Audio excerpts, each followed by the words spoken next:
a major factor and a major thing that we want to discover. Ubrat. So, who is at risk of depression is the topic of today. Like I said earlier on when I started this topic, that anybody could be at risk of depression. Depression could happen to anyone. Anybody could be sick, because depression is just like you get sick in the physical, that is physical, medical sickness, physical sickness. But depression is when you are sick in your soul, when the soul is sick. Now, there might be factors that are responsible for that, like we are going to talk about now. And there might be people who are more susceptible to depression than others for one reason or the other. Just the same thing with physical sickness. If your eating model could affect your health, your physical health, a lot of things affect your physical health. The same way, a lot of things could affect your soul health, or the health of your soul man.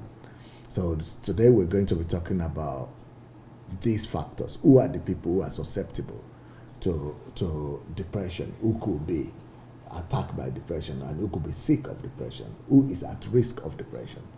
Like I said, every human being could be. Even when you have taken the most important precautions, when you have done the most important things, when you have, for example, we used to think that a Christian cannot be depressed. I used to preach like that. I used to say that, how can you be a Christian and you are depressed? And the reason why I said that is because I've also learned from other people who said that. I heard preachers saying, how can you be baptized in the Holy Spirit and still be depressed, that you are not baptized in the Holy Spirit or you are not born again? And I had repeated that also until I began to study this topic, and I saw my ignorance, that is ignorant of me to have said Christian cannot be depressed. That is ignorant of me to have said that it means you are not saved or you are not born again if you are depressed. No. That's false assertion. And that is why a lot of Christians are suffering in silence and until they commit suicide. That's why you find out that Christians commit suicide, because they cannot admit to the fact that they actually have depression, because they have been taught and they have been discouraged from even admitting it, or they have been brainwashed to thinking that people who are depressed are suffering from some evil spirits or some the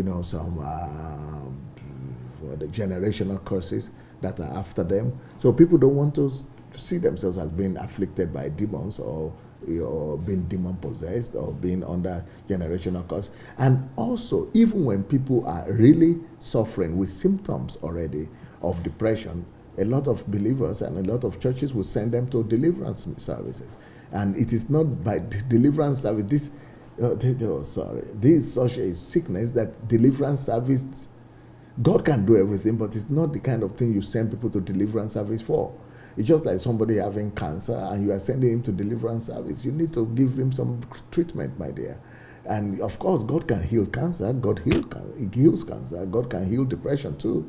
But it's not your regular demon possessed. It's not someone that is depressed doesn't have demon possession at all. He doesn't have anything mental. He doesn't have any insanity. He's just sick. His soul is sick. It's not about casting out demons. It's not about going for deliverance services. No, anyone, even including the pastor himself that is doing that deliverance service, could be suffering from depression and could be susceptible to depression. Anybody could be at risk of depression. Anybody could fall into depression. Anybody could be attacked by depression. Just like anybody could be sick in the physical, anybody could be sick in the soul as well. So who are the people that are much more at risk, though, of being depressed? The most important thing we have to know is that depression most of the time has one form of medical or chemical imbalance and the other. So depression is almost 90% of depression, cases of depression, is connected or could be connected or is connected with chemical imbalances. Either it is the chemical imbalances that led to the depression, or the chemical imbalances will come after as a result of the depression. But for example, let's say that you have, and I'm going to talk about the chemical factors and the chemical imbalances and the chemical things that are in the body that if you lack them, you will have depression. Or if you begin to have the reduction of those chemical elements, that you will begin to have depression. What are the chemical elements that you lack that will lead to depression? We'll talk about that in another topic, okay? But right now, I just want to talk about the factors, the people that are susceptible, that are at risk. So since it could be chemical imbalance in the body, it means everybody is at risk, because you don't know what makes chemical imbalances to come.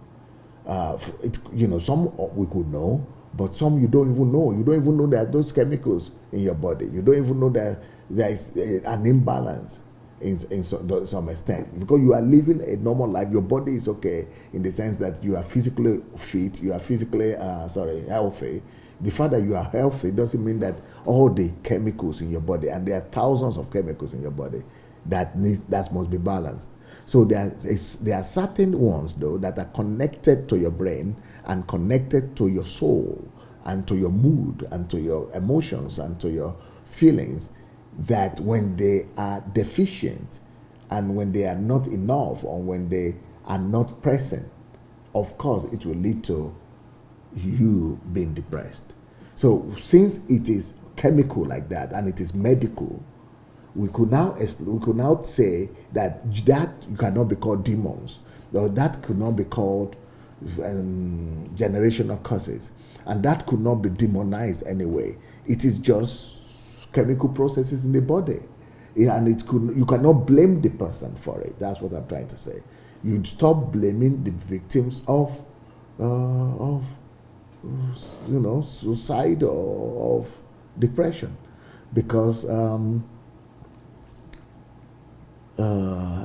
it's just like saying when somebody is sick, instead of you to attend to them, you begin to blame them. No, what's supposed to be normal is that when someone is sick, you attend to them. You meet their needs. You help them to resolve the problem. You don't begin to attack them and begin to point accusing fingers at them. But maybe, of course, some scientists have argued that it is not in all cases that chemical imbalances lead to depression. But in most cases, either it leads to it, or the depression started from something else, and it will also lead to chemical imbalance. But depression, all specialists that I've studied, all books that I've read in preparing for this for the past 3 years, will tell you that there is no one single cause for depression. There is no one single reason for depression. So chemical imbalance is just one of such causes. There are so many other things that could lead to depression, and the cause of depression that I'm going to be talking to you about today. So chemical imbalance is the number one reason why depression happens to people, why people fall into depression. So who is it that could have chemical imbalance? Everybody. Even if you don't have enough sun, could lead to chemical imbalance. If you don't have enough vitamins, could lead to chemical imbalance. If you don't have enough fellowship, enough relationship with people, could lead to chemical imbalance. If you don't have enough self-image, could lead to chemical imbalance. So a lot of things could lead to chemical imbalances.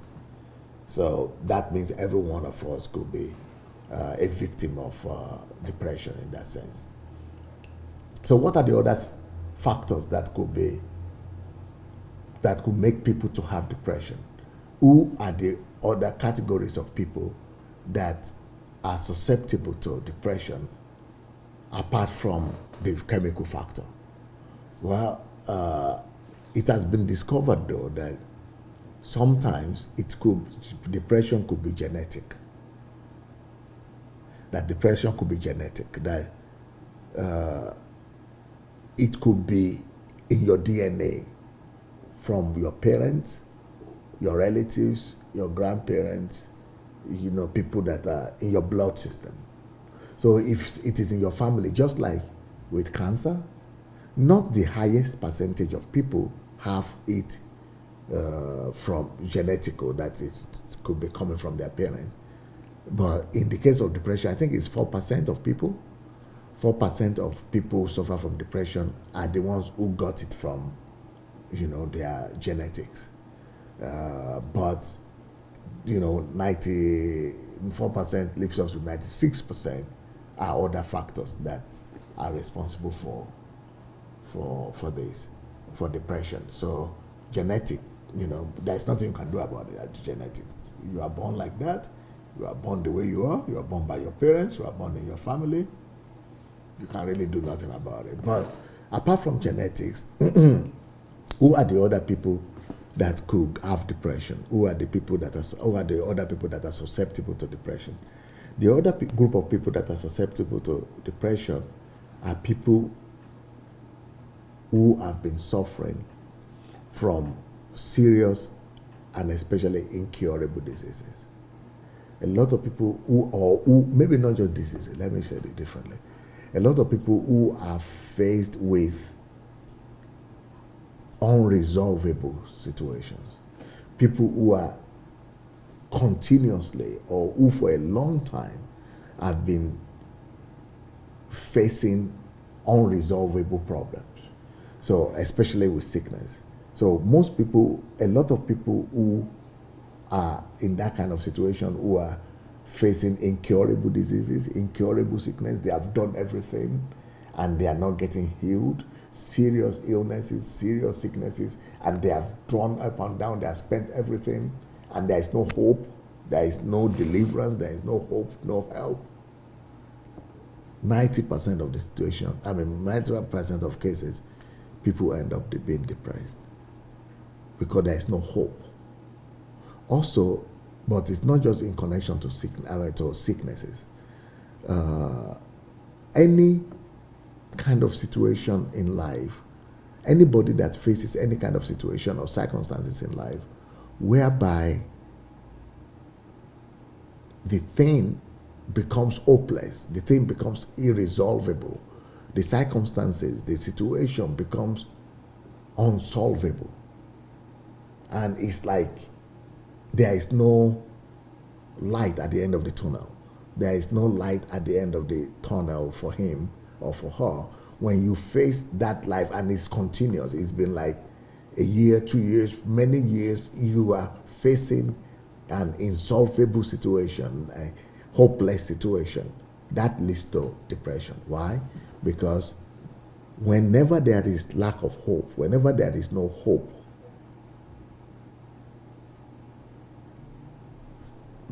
the energy to live dies. The energy to live begin to wane.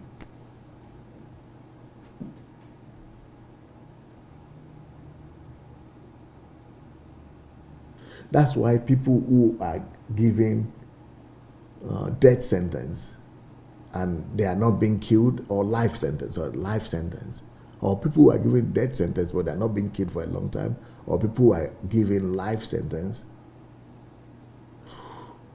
that's lack of hopelessness. They sometimes come out and say, it's better we die, come and kill us right now.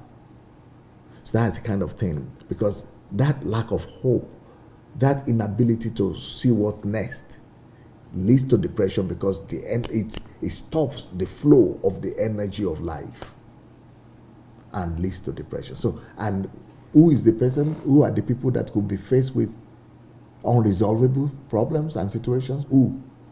Everybody could be faced with this. Everyone could face irresolvable situations.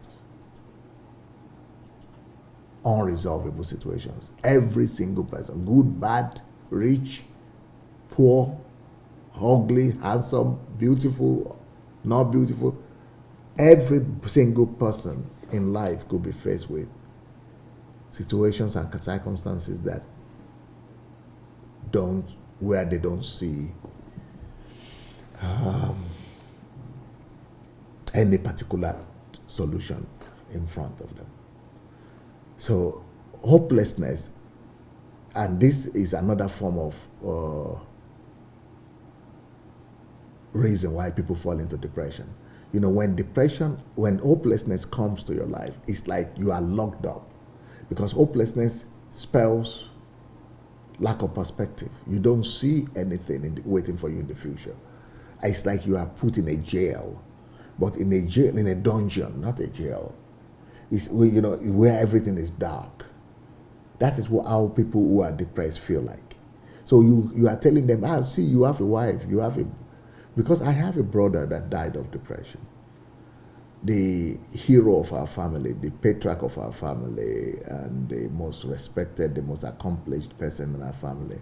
I've told you before the story of how I lost 3 siblings in 6 months.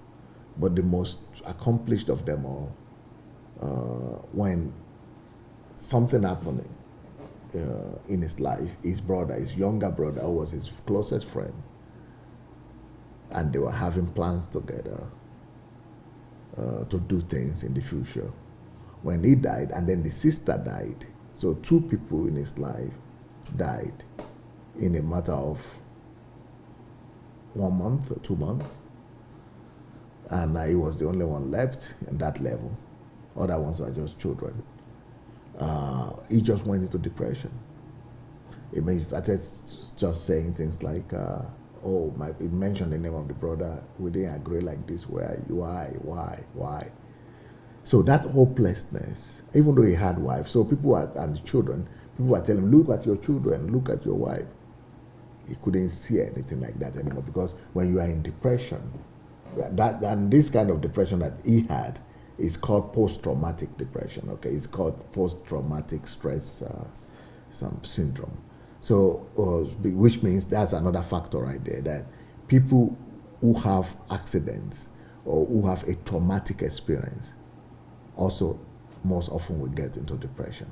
It most often leads to depression. So actually, most people think that post-traumatic stress disorder is the same thing, or syndrome is the same thing as depression, because they have the same or similar kind of symptoms. So people who have gone through something stressful, something devastating, something traumatic, especially emotionally traumatic, they go into depression. They are susceptible to depression, and it's because it's like they fall from a height so high into a dungeon, and in that dungeon it's like there's no life around them. Yeah, even though physically they could even go to work, go to church, they could do things physically, but in their inner mind they have become blind. They don't see the good things of life.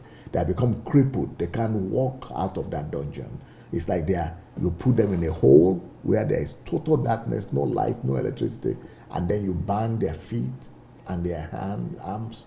You bind them, hands and feet, and throw them there. And no doors, no windows, no light, no sun. That is how a depressed person feels. Now you understand why depression would lead to suicide. So why does it lead to mass murder or mass shooting? Because that's how they feel inside, like they are born feet and hands, and they are in a dungeon. But in physically they are working and walking and doing everything the physical. So because the whole community around them, or family and relatives, don't understand what they are feeling and what they are going to. So mass shooting is one of the ways for them of them screaming out. Suicide is one of the ways of getting out of that dungeon, but mass shooting is one of the ways. It's just like somebody locked up in a dungeon in the underground of a house, and you can scream, nobody will hear you, but you are still screaming anyway. So shooting other people, mass killing, is one of the means of them screaming. It's not just mass killing people do. It's not just mass shooting people will do. But it's a form of screaming. Can you see me here? I'm dying here. They are inside. They are walking around. But they are bound inside. They are in darkness inside. They are helpless inside. And they are trying to say, hey, see me. Hey, can you see my problem? Can you see my, I'm in a desperation here. I'm dying here. So they think that if they would do something catastrophic, People will now, every attention will now come to them, and they will get them out of there. That why did you do this? And somebody will, that maybe people will hear them out, or people will see. It's just a way of trying to ask for help and coming out of their dilemma. Similar to what happens to young girls who become prostitutes. Most of the young girls who become prostitutes, or maybe not prostitutes but promiscuous, are girls who had absentee fathers or never had a father. So when they dress and paint themselves and dress vulgar and try to undress themselves and be naked and dance in the casino or nightclubs, or try to go from one boyfriend to the other, they're actually screaming out by saying, hey, I need a father. Can you receive me? Can you accept me? Be my daddy, be my covering, be my pillar, accept me like a father. It's that little child, that little girl that is inside, that is screaming for daddy's attention. So they're looking for the attention of men, so that one man will become like a father to them and cover them and put them on the lap and cover for them and wash after them. So it is similar to what depressed people feel. They feel that they are abandoned, that they are dejected, that because people don't know what they are going through. And because in most situations, people around them are talking about external stuff. They are not saying their inner man and inner situation. And they themselves, sometimes they don't even see or know what is wrong with them. They don't know what is happening to them. So they just want to do some catastrophe, bomb something, do some people go to war to just fight, just to be able to, just get themselves out of what is going on there within them. So that's why depression is the biggest disability in life right now, and is the biggest challenge. But all the other people just want to end it all and just go and commit suicide. Of course, there are other reasons why people fall into depression, and other group of people that fall into depression. People who lose their loved ones, like that, my brother. People who lose their loved ones. Not everybody, but it depends on your attachment to that to that loved one. So if you are seriously attached to that member of your family, someone you love, it most often could lead to depression. And then if any stressful event happen in life, like people who have boyfriend, girlfriends, and they break up, especially when that is their teenage years. That's why teenagers have depression a lot. Stressful, too much stress. When something that is too much of a stress, you had an accident, then police are telling you to come there and there. Something that happens, or you have a debt of, you can't pay it. Something that is so stressful, that is so difficult to deal with, and that could also lead to depression. Some other people fall into depression because of the medications they take, because it disbalances their chemicals. Other people fall into depression because of inability to maintain and regulate their moods. So difficulty to cope with their moods, because different things are happening. They are up and down like this. There are some other people that also get into depression because of divorce. But divorce is almost as good as dying. So people fall into depression because of that. So all these things are traumatic stuff. Of course, people who are raped also, fall into depression after a rape or sexual assault or abuse, or after people that you have trusted for long, like pastors or leaders, let you down, or even your daddy or your parents. That could also lead to depression. So almost everybody then, when we look at what I've just talked about, you will see that almost everybody is susceptible to depression. Even past experiences, the traumas of the past could lead to depression. Memory of evil, traumatic things that has happened in your life could lead to depression.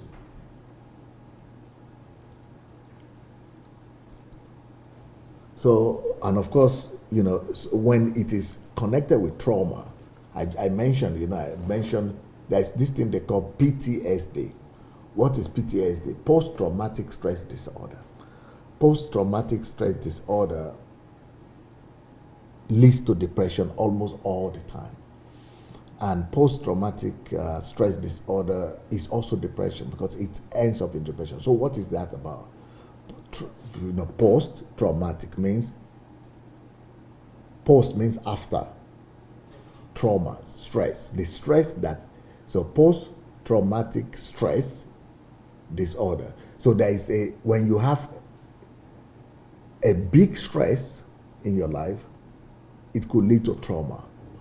Or when you have a big trauma, it could lead to depression. When you have big stress, it could lead to depression. When you have big trauma, it could lead to depression. But one thing that is common is that stress, a high level of stress, high level of trauma leads to disorder. One disorder or the other. Either it is chemical disorder, trauma, or some disorder in your body, which is regarded as depression. So post-traumatic stress disorder is the same thing as depression, or at least is when trauma leads to. So that's why women who give birth to children also are susceptible. So you say I didn't mention that, I just remember this. Because that is a traumatic experience. Pregnancy is a traumatic experience. Pregnancy leads to can lead to depression. People who give birth to children, 60% of them, 40 to 60% of them have depression. They may come back, it leads to depression. Why? Because giving birth is a stress. Giving birth is traumatic. So those people are the people you could categorize as post-traumatic stress disorder, or people who are into accident, or who something traumatic happened to. They got a divorce, or the husband died, the partner died, the son died, the child dies. So anything that causes strong stress, trauma, prison, court cases, those things can lead to post-traumatic disorder, which is depression. So the symptoms of post-traumatic disorder are the same as that of depression. Like you have difficulty concentrating, you feel that you are neglected and you are abandoned, that you are thrown in that dungeon, you are detached from everything, nothing pleases you, nothing makes you happy, no pleasure in your activities, even in the pleasurable things you used to do. You have problem experiencing the same kind of emotion and positive emotion that other people or you used to experience before, that other people are experiencing. You have problems sleeping or getting joy from your sleep, and or getting satisfaction from it. Can we show this quotation here? Michelle London is a doctor of psychology from Weiss Memorial Hospital in Chicago. Let's hear what she says about this. Depression is a cruel disease that can affect anyone. You see, it is very easy once the symptoms begin for a person to slide down the black hole. He's talking about the black hole. That's what I call the dungeon.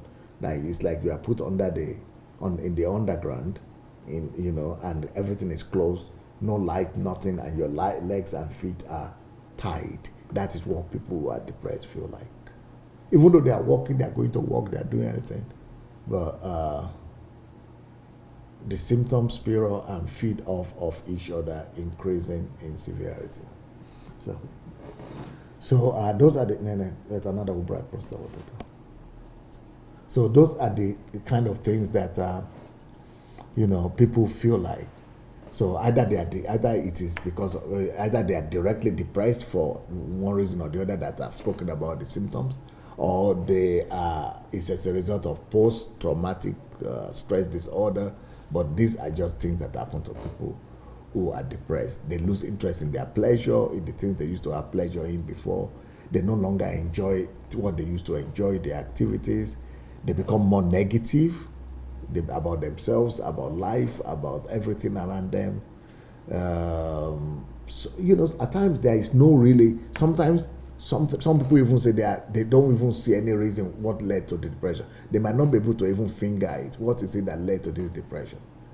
but the feelings are real, but the reality of what we're talking about, the symptoms are there. So which means that you have to deal with it. Because just because you don't know the cause doesn't mean that you will deny the symptoms, the reality of what you are feeling.